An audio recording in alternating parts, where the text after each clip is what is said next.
Shelter Mortgage. Flexibility, professionalism, and service. Let us custom build a mortgage for you.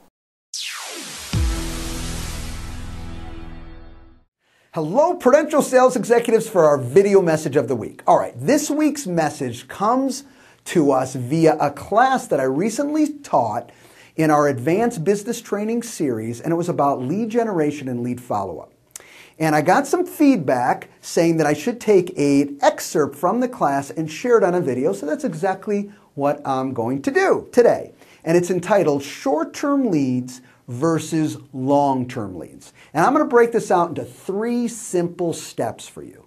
Step 1, I have to determine the criteria of what would make up a short-term lead versus a long-term lead. So let me help you. I'm just going to give you that answer.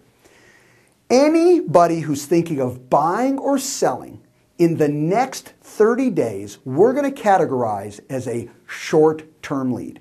Anyone who's thinking of buying or selling 31 days or longer is going to fall into our long-term category. Stop. That's it. Don't make it harder than it is. If they're buying or selling in the next 30 days, they're a short-term lead.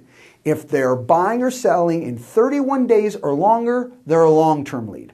That one point right there, I promise you, will take a lot of headaches off your back. In fact, how many leads are you sitting on right now that you think may be a short-term lead when in fact they're truly a long-term lead? Okay? Many times we get caught into that trap.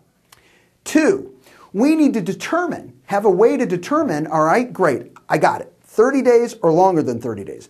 But how do I determine which is which? Well, here's a simple way. Ask the question. Directly ask them. Don't talk around it, ask them. Let me ask you a question. Let's say it's a buyer. Are you thinking of buying in the next 30 days? Yeah, we're on top of it. We'd like to find a house today. Great. I'd like to set up a time this week. Is Tuesday good for you, or is Wednesday better that we can get together? Shoot for the appointment right then and there. They're buying in the next 30 days. Could be a listing. Same example. All right. If they say, you know what, I don't know.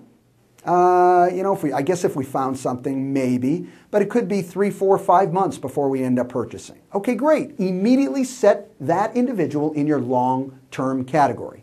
Again, determining 30 days or over 30 days by a simple question. Are you buying or selling in the next 30 days, depending on the situation? All right. Last point on this is, are we going to treat our short-term leads versus our long-term leads differently? Absolutely. And for this video, I just want to focus in on the short-term leads. All right.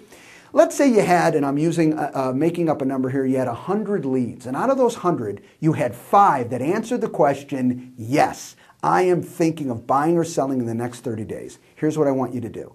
I want you to get a 3x5 card, write their information down with you on the card, keep it with you at all times, contact them in the first 24 hours since you spoke to them. And from that point, every couple days, you want to stay on top of those individuals.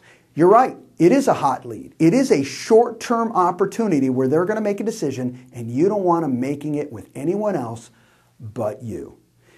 In closing, remember this. What we're really trying to determine here is motivation versus non-motivation. And when we get caught in the trap of putting non-motivated people in our motivated list, okay, we end up getting bogged down and we end up being thrusted into communicating with too many people or trying to do it, and guess what ends up happening?